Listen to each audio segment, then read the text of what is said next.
Welcome back. I'm Yvonne Verity with Rebel Roots, and we have a first for many reasons today, because I have not been on your podcast yet. So I get the first that you're on my podcast. That's not true. You used to co-host my podcast. I know, but you restarted, and so I haven't been asked to be a guest with you and Steve. So this is your first back, and then first Rebel Roots, like. I'm just glad you got some real talent on here now. Let's call it what it is. I knew that you were going to say that. You're like, I made the show. That's what you have to say. So we've done this so many times before, but I kind of want to do something a little different and maybe not talk so much about us, but about you in particular. Because, because you kind of have you are the rebel. If someone's going to talk about rebel, you have totally grew up as a rebel root before, but take me back, I guess, because there's a lot of stuff in your childhood that has happened. So take me back to, who were you as a kid in school? That's a loaded question. Grade school. Well, first of all, we didn't grow up with a lot of money. Right. Like our parents were Did blue any of collar. us? I mean, I guess there was some. Our parents were blue collar. You know, our stepdad was a steel worker. You know, my brother and I's real father passed away when we were kids. And so we were raised by our stepfather, who was a steel worker. How old were you when he came into the picture? I think I was 7. 7. Maybe. Okay. And then my dad died when I was 13. Okay. When did he leave your mom? Oh, man, I was 5 years old. Oh, so. I barely even remember that. Okay. There's probably maybe 4 or 5 memories I have of my actual father. So, and you were born in Texas? I was born right outside of Waco. Okay. But we grew up in St. Louis. And my mom worked every retail. I think she bounced around in 5 or 6 different careers growing up, but she always worked. You know, sometimes one, sometimes 2 jobs at times. And we didn't suffer. I mean, I wouldn't say that we did without or we were poor. You know, we just had to earn everything, basically. You know, we didn't have the expensive Air Jordan shoes. We didn't get the cool Umbros or whatever. Whatever was in style, chances are my brother and I didn't have it unless we did an odds and ends job, save the money, and then we had to go buy it ourselves. But we never went without. I need to clarify that. But we weren't made of money either. But I was always kind of the smaller kid of the group of friends that I always had. I was always the runt. When I first saw the picture that your mom, like when we were dating, your mom showed me a picture of you. And I was like, you're lying. That wasn't Dawn. You were little. Like, I know. I started wrestling in 7th grade. And I think I was 62 pounds. And then by the time I quit wrestling in high school, I don't remember what year I stopped. Maybe sophomore year. I was 130 pounds, maybe. I don't remember exactly. But we always, you know, my mom always put us in Little League, and we played baseball was me and my brother's thing growing up. And then getting into junior high and high school, it was always wrestling. That was the thing. And usually we would have to get rides to all the games because our parents worked so much. Yeah. So if we didn't hitch a ride, I mean, they went, but not, you know, it wasn't an everyday thing. But I don't know, subpar athlete. Did you get in trouble a lot at school? Did you fight at all? Did you get in fist fights or anything? I mean, you were little, so I guess maybe not. Not until high school. I got in a few in high school, junior high and high school. I wouldn't say I got in a whole lot of trouble until sophomore year. Chicken coop. Couple drug charges. Pot. I was a stoner in high school, so. Is this when you were faking the job? No. No. Okay. Faking the job. I don't I thought there was something about, I don't know, a job at one point, but that might have been later on. I think I know what you're talking about. We're not going to talk about that on the podcast. That'll stay under wraps. But then so you graduated, and your dad left you money, correct? And so you used that money to go to trade school in Chicago? Yep. As soon as I graduated, I went to UTI up in Chicago. I think I was there maybe 3 months. And this is before your first wife, correct? Yeah. Oh, okay. Yeah. And what I would do is I was going to night school, and I got a job at Builder Square. Do you remember that? No. It was before Home Depot. So it's picture Home Depot, different name. And I got a job in the paint department, and I hated it so bad. And I didn't even really have to work. I was just doing it for extra money because of the money that my father had left me and my brother, which wasn't a lot. It was enough to pay for school and live on while I was in school. But that was about it, which is why I got a kind of a job to have money to spend and go out. And I think I did that for maybe 2 weeks and quit. And so then it was me and this kid from Wisconsin, big old farm kid. And him and I, during the day, like in the evenings, we would go get a 12-pack of beer, get in his big old jacked up truck, go drive as far away from Naperville as we could, where we couldn't see anything. We just sit there on the side of the road and drink beers in the back of his truck. And so I got, call it homesick, call it whatever you will. Every Friday evening, I would skip school, get in my truck, drive down to Edwardsville, find all of our friends, usually at a bar, party with them all weekend. Then Sunday afternoon, I would drive back up to Naperville and go back to school. Sounds successful. Yeah, I was not a good college kid. No. Me being a student was not a good thing. So obviously that did not work out. You come back home, and then that's when you started construction. I did. I came home and decided I wanted to be a carpenter. I don't know where I got it. I think it was just, I think we were in grade school when my parents built the house that they still live in Holiday Shores there. And I think I was just always intrigued by it. And so then I got this wild hair up my ass and I'm just going to go build houses. And so a friend of mine, his cousin, was a contractor. And this is back when you had to look in the classifieds to find a job. And so I was circling carpenter Yellow jobs pages. And came across this one. Ironically, it wound up being a good friend of mine's cousin. That was not planned. It was just a coincidence. And I called this guy, and I'll never forget this interview. It was over the phone. The very first question that he asked me was, "Are you a pussy?" First question. He knew who I was because I told him I was Lance's buddy, right, and that was his cousin. And I said, "Well, no." And he goes, "Are you afraid of heights?" And I said, "No." He goes, "Be here Monday." That was the interview. And I showed up, and I won't go into the whole detail about this day, but my very first day as a carpenter was something I will never forget. I've told that story many, many times. Won't curse your show with that story, but it was a very cold day. And in Illinois, you remember when the seasons would kind of change and go in and out? There was snow on the ground. It was in the winter, but it was warm enough to where it was melted in mud and slop. And it wound up raining that day. And he comes up to me and says, "You told me you had a fake ID, right?" And I said, "Yep." And I had an Oklahoma driver's license that said I was like 22 or something. Why Oklahoma? And I don't know. We had a kid back home that made them when we were in high school, and I had one for years. And he said, "Well, you know what we do on rain days?" And I said, "Nope, but I guess you're going to tell me." And he goes, "We go to the titty bars." First day as a carpenter, they trucked my ass to the titty bars.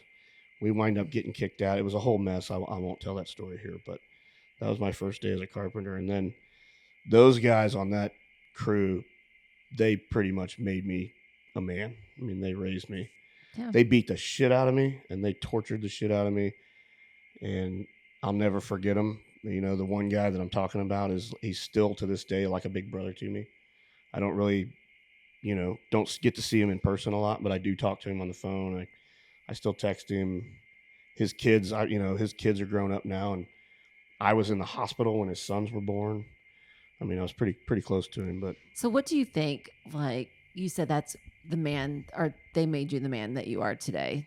Leather skin. But I mean, we all kind of have tough skin. I don't. Is there more to it? Yeah, there is. And so these were the guys that would take you.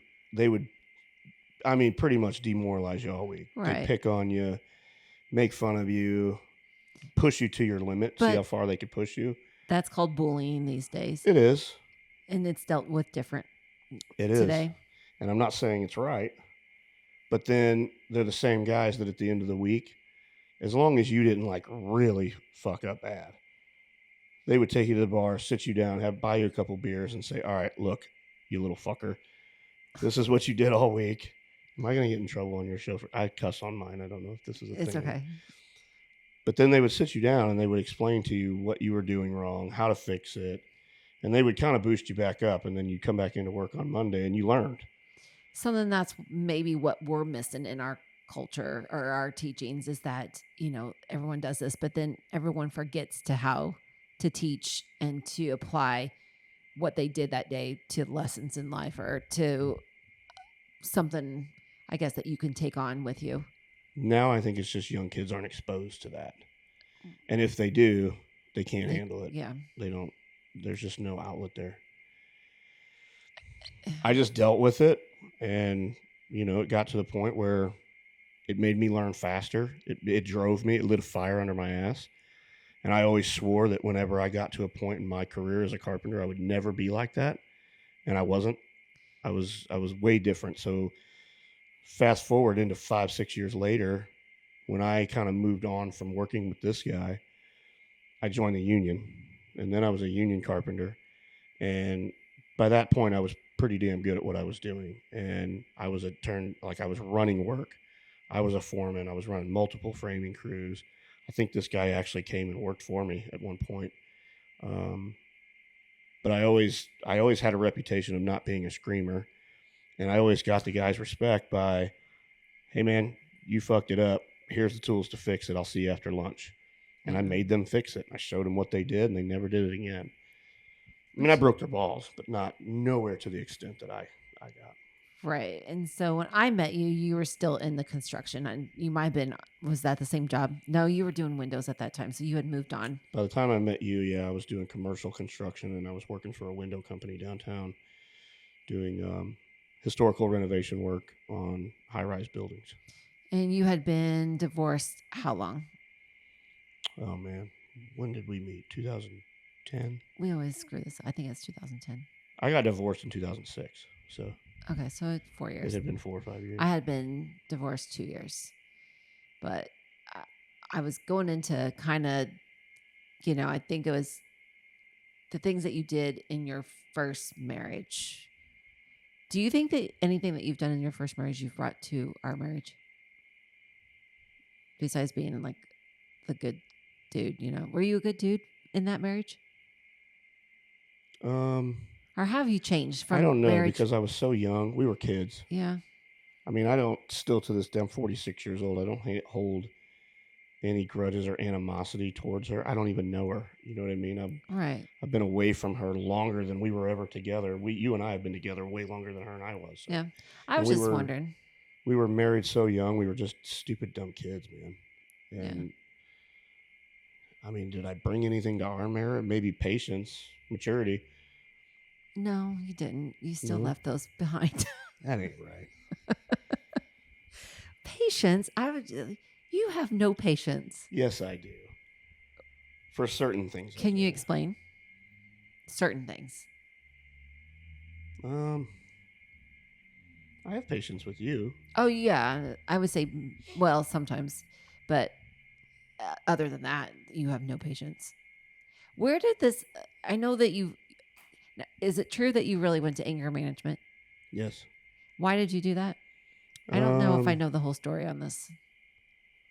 One of them was it was me. I got in a bar fight and had to go to get off of it, and then the other one was just it was a mixture of my own doing. I needed it. Yeah. And then some other things with. Are you getting red? No. I think you're blushing. No. So I don't know the story then. You do. Okay. I don't want to air that one out. You have to air everything out here. No, I It's don't. podcasting. All right. So I was you did the construction and all that. And then, I mean, when I met you, you were still doing the construction and training at the gym. And it's just kind of weird how you really did get into the restaurant business, which I know that you kind of wanted your own bar at that time. And I guess maybe that was part of it. And maybe it was just, again, I think that both of us kind of had a very addictive behavior. And where I know you drank a lot before me and drugs and all that, which I never really went down that. I drank, but I never went down the drug path at all. I mean, I wasn't a drug addict by any means. No, I'm not saying that you were. Recreational. Yeah. But I was just saying, we both kind of put all of our focus into the gym at that time. You weren't at the cafe right off the bat with me. No, and I don't know if you've told this story, but we were introduced at the gym by a mutual friend who, no, I did not sleep with her. You still give me shit, think that we slept together. I always think I'm going to catch you and you're going to slip one day. Nope. But you haven't. We were just really good friends. Hold on to your story. She actually had a boyfriend the whole time I met her, or the whole time I knew her. But she introduced us, and then, I don't know, I think I've told this story many times at our discovery days. Before that, the women that I would date just never really had their shit together. Yeah. It was just something that I was attracting, I guess. I don't know. And then when I met you here, obviously before I knew anything about you, you owned your own business. You knew what you wanted. You were definitely a little bit older than the girls that I dated before. And I'm like, it was just something new for me that was like, okay, finally. You got a bunch of shit at work about it, didn't you? Yeah. And I think also from my family, because I had never dated somebody older than me either. I don't think your mom liked me in the beginning, but I don't think my mom likes anybody. She still probably doesn't like me, but it's yes, okay. she does. But I think I had competed once already when I met you. I think a couple times. Maybe, I don't remember. But I remember that time very vividly. Like I had just maybe 5 or 6 months prior to meeting you, gotten out of a relationship. And I think it was a point in my life where I was like, you know what? I need to just spend some time by myself. And so I was happy just going to work, going to the gym when I got home, eating good food, and wasn't even really looking. And then there you come along and ruin the whole damn thing for me. But I think it was just fate and timing. And then I had actually, the first show you and I did together, dropped out of that show before I met you. I had went to Brett, the guy that was coaching me at the time, and said, look, man, I'm finally in a good headspace. I'm not ready to dive back into this right now. And so I backed out. And then when I met you, you had already like made up your mind you were going to do it. And I'm like, fuck. Here we go. Here we go. I guess I'm lacing them up one more time. So then we wound up doing it together. And then from there, it was over. Then we were neck deep in it. No, it was good. And then, we started the business there. And I think we were there 2 years. Was it more than 2 years in Edwardsville? Bethalto was like almost a year, right? And then Edwardsville came right after that. Well, I think it's interesting. You should probably back up. So everybody thinks that I was with you from the beginning. No. When you started the cafe, and I wasn't. No. And so, business partners. Right. And so you had opened Locale, I think maybe the week or 2 weeks prior to that. You weren't open very long. No. Because you didn't even have a cooler. You were selling water bottles out of an Igloo cooler. I know. I remember when you passed it to me, I'm like, what the hell is this? Yeah, it was bad. But I forgot about drinks in the restaurant business. And then we were dating for 4 or 5 months before I was even involved. Yeah. Really involved. I mean, we met at the gym, and then I was trying to think. I did not want to have anything to do with you because I had just divorced a construction person, and I did not want to go down construction again. I freaking hated it. I hated it not being consistent. It wasn't, when you made money, but when you got laid off, you did not make money. And I just didn't want that anymore. And so when your friend told me that you were in construction, I'm like, oh, hell no. And she's like, I'll just give him a chance. And so I think you came, I think this next time we met, I needed shelves hung and you came and hung shelves for me. And or maybe you saw me doing the shelves or something, but No, I think you asked me for help, and what am I going to say? No, fellas, if you don't know how to use a drill, it comes in handy. yeah. So you came over and hung shelves. And then I felt like our next one was like we went to a Halloween parade.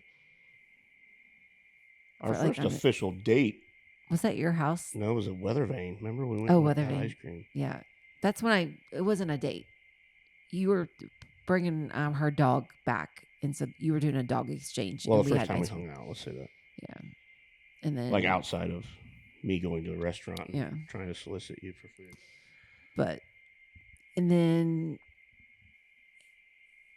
it was just so weird how we all, because we really didn't go into this. I said, you gave me shit on the last podcast because I said I just wanted a booty call, and then you made it into more. You did.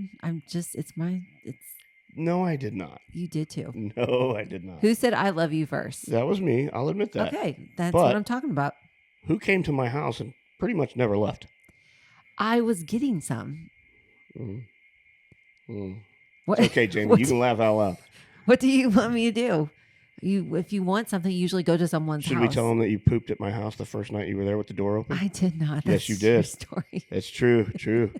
You're just mad that I turned you down. And so you use that against me, and that's not true. No, it is true. It's not. No, because I didn't go to the bathroom for like months when I met you. Like, and to this day, you know that I have like a fear of going to the bathroom in public. So that is not a true story.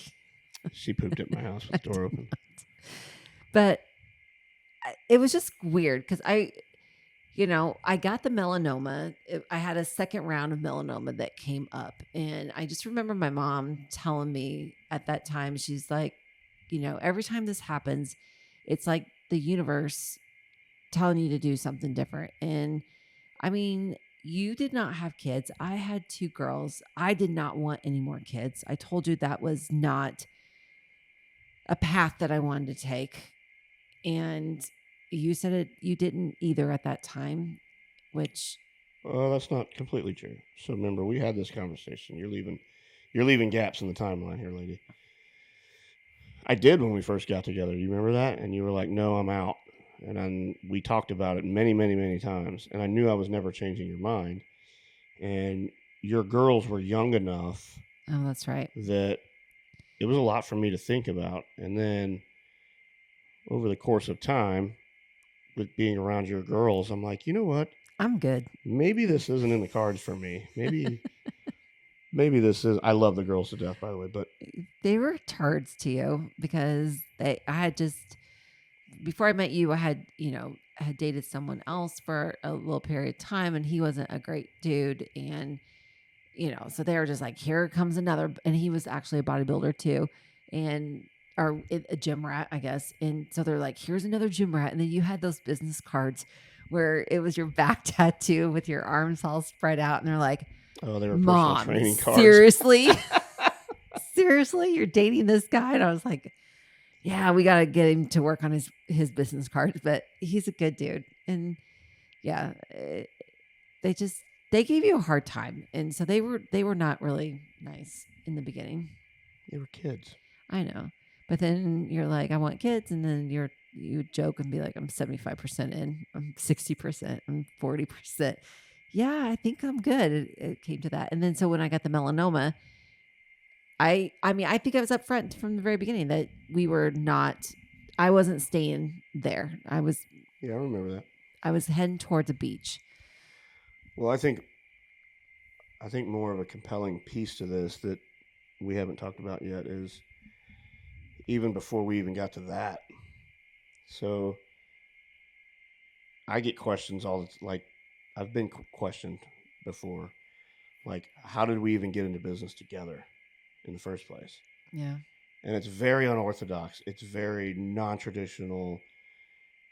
Quite frankly, it's fucking insane if you think about it. No one else on the planet would do this. the way that we did it is very. I've never heard of anybody else doing it the way that you and I did it, and it was just. I don't even remember the exact like time or You, day. We were maybe together 5 or 6 months. it wasn't Maybe long. it wasn't long at all, and I was getting laid off, and that was right after the recession. Housing market construction was in the dumps, and I was like, I do not want to go to work for another company. And you were scared shitless. You were like, look, this cafe can't support us both. And I was like, well, the only way that it can is if I don't own anything. Yeah. And I gave up everything. I let the bank foreclose on my house. You followed me to the bank. You remember that? You were do. behind me in your minivan. My minivan. And I drove Silver my bullet. Hemi truck to the bank, walked in, dropped the key on the counter, and walked back out and never looked back. And I don't remember the exact. It might have been 4 or 5 I was like, grand. do you want to come live in my closet with me in the back of the restaurant?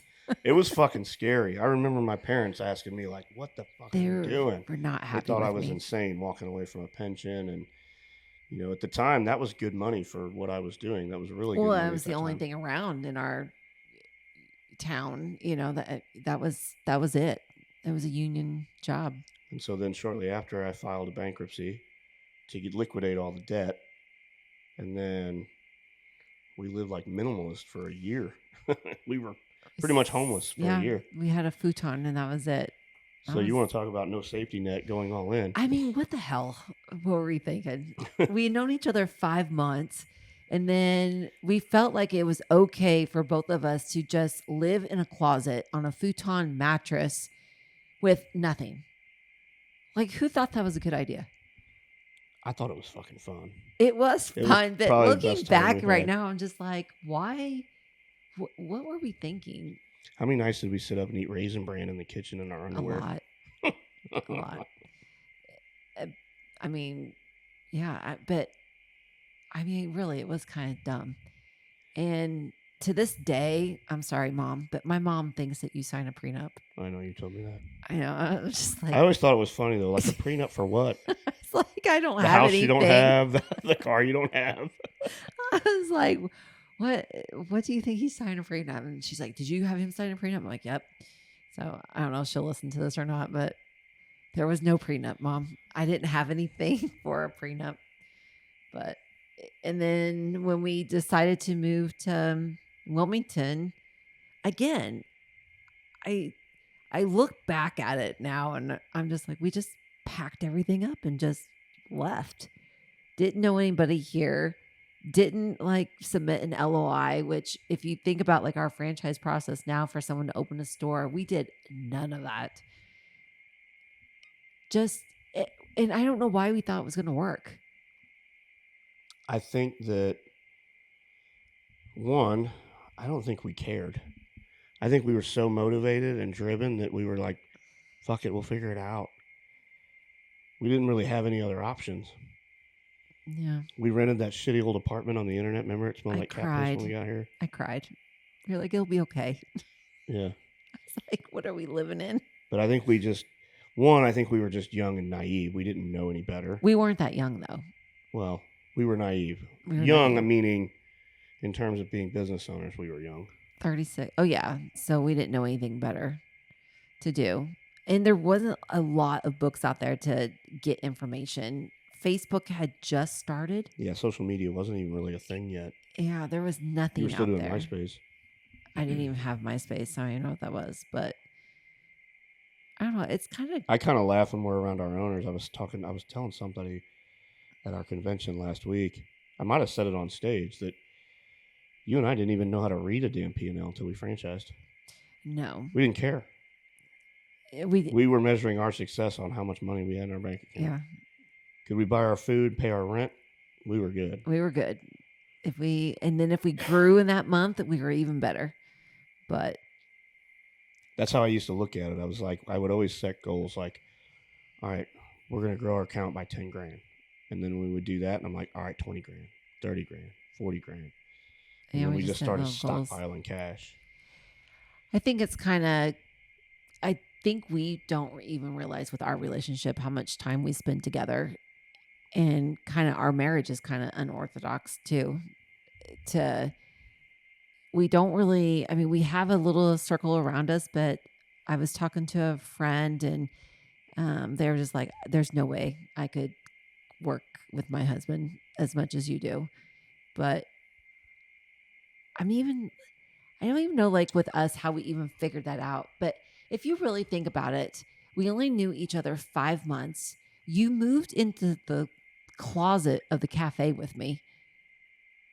And we have spent every moment together from 5 months till now, which is over 15 years, every day together. There's very seldom do we not spend every day together and all day, unless we're running around. I would say now, these days, though, yes, we work together, but do we truly? Are we working on the same things every day together? Not really. No. You have your segment of the business that's your baby, and I don't touch it. I don't get anywhere near it, and so do I. I didn't say insert my opinion on it, but you make the decisions. I don't. Yeah, you're very good at that. But I mean, we're still in the office in meetings every day, and we come home together and do all that. So, but I was like gone the other day, and I just called you, and I'm like, I just miss you. I want to come home. And you're like, you've been gone 4 hours. I'm like, you heard it here first. I talks do. A big old game. Well, if I'm out with somebody, but if I'm by myself, then I want you there. But if someone is there to distract me, then I'm a lot better when I leave. Or I can go out to the farm and I'm just fine without you. If I have to have a distraction. You have animals. Yeah. What's next for you? What is next for me? Yeah. Do you have any goals? I've been talking about getting into photography. Jamie and I were just talking about cameras. I've been nerding out online, not even knowing what the hell I'm looking at, but leave it to me to pick every expensive hobby on the planet. I love you, and I will support you. But can you just start with a Target or a Walmart camera before we go those? All in? Yes. Just something cheap. And if you make it 6 months on this hobby, then you can get a little bit better camera or something. But your MO is that you decide that you want to do something, and then we got to go all in. And if you would see my 4th floor of all of Don Verity's hobbies and activities, dude, come on. Don't even mention the guitar. That was a $300 Fender acoustic guitar. But, okay, it's just not the guitar. It was the lessons. It was the case. It was the stand. It was the music books. All in, I'm at $500. You are not. You're yes, I am. I'll let you win on that. Yes, I am. The case was $100. Then we went into jiu-jitsu. So I have this ugly damn gi or whatever you call it that has still behind the door of the laundry room. So then we had to buy all the books. Okay. The rash guards I bought, but everything else was given to me. And what else have you done? You've done a lot. Now we're going to take photos. Hey, at least I'm out trying new shit. I'm trying new things. It's more than I can say for most people. That is true, but something has to stick at some point. I mean, the hunting, you're very dedicated to your hunting, which I heard is shotgun season Saturday. Rifle season. All right. Does that mean that you're leaving? Yeah. Okay. What else? Photography. You're going to be turning the 5-0 here in 4 years. What the fuck? How are you just going to throw that out there? Because I think that if you're getting ready to turn 5-0, like if you're 46, I feel like you're over the hump, right? So you're in your late 40s. It's not 46 anymore. You're in your late 40s. And so you're already at 50. And I just feel like since I have went into my 50th year and soon to be 51. You're trying to drag me down with you. I'm not, but I'm just like, I feel like I need to coach you of what's coming and that you need to be prepared so you don't. I've gone through it. I know what's on the other side now. And so you need to start preparing for it because it's a mind fuck. If I'm wearing diapers, so are you. I mean, what the fuck? I'm not being depressed. I think it's fine. This was It's a great conversation until now. No, I think 50 is You amazing. ever had anybody get up and walk away from your podcast? No. But I really do. I think 50 because it's like, it's the next chapter. Like, I just feel like 50 is like you're halfway, you're getting into like a new sector of life. Especially, I don't know, I just think it's cool. And we're going to be grandparents. So I guess that's before you're 50. One of my biggest goals, whether it happens next year or the following year, is to get our house built on the farm and move out to the farm and get off that godforsaken island. I love being on the beach now. Yeah. But for me, my peace and my happiness is out there. I agree. And we decided we're 100% on the house that we picked. Yeah. Which is, we didn't even fight over that. That's because I have my own separate building that you don't get to touch. So that's you okay. can have the house and everything in it.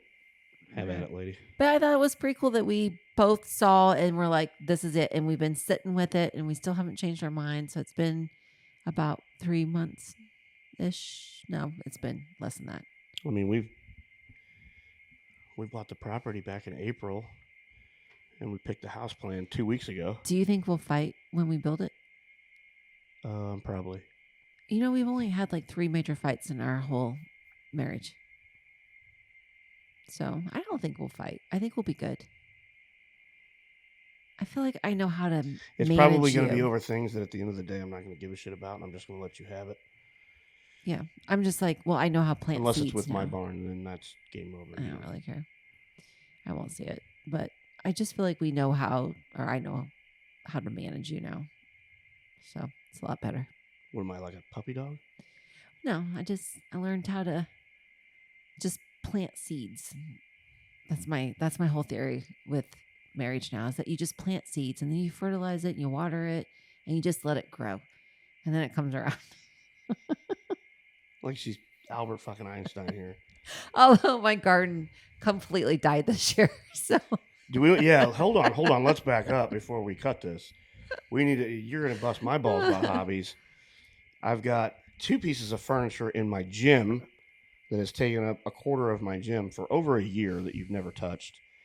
You have 1, 2, 3, maybe 4 pieces of furniture in a garden shed that's been sitting in there for well over a year. that was not my fault. Your gardening sucks. It does. But the deer don't help. I just don't feel like I get a good chance with the garden because the deer you have eat everything it. to deter them. You're going to build me this whole garden thing this year. And so I feel like you're setting me up for success. But you've actually gotten stuff grown in the garden, and what do? You leave it out there to go to waste, or you give it away. It's always You the don't even- jalapeno peppers that make it. No, it isn't. We didn't get 1 tomato this year. There was nothing. My sweet potatoes didn't make it this year. I went out there and looked. It's always jalapeno peppers. And My how point is, much don't stuff bust are you my gonna balls make? about my hobbies. You have just as many that you don't follow Hey, through with. my garden didn't cost me much because I got in goods with the plant guy this year. And he was just giving me all this shit. So it didn't cost us nothing. What'd you have to do? Whip it out? No, I didn't have to do anything. That was good. All right. Well, I love you. Thank you for coming on my podcast, even though I haven't been invited to yours. I'm not salty or anything like that. Poisoning you slowly. We'll throw you a bone, maybe. Yeah, We'll see how your downloads do, and then if you're good enough, we'll. All right. I love you. Go check him out at Don Verity. You're on all the social media aspects. And then he's got the hat on, vmvfarms.com. If you're wanting to host any event or a wedding, come stay in the house for a weekend. Don's having a retreat. I'm having a woman's retreat November 6th through 9th. But the property is amazing. We love to share it. Come see the babies. We might have some exciting news after today about our babies. But love y'all. See you till next time.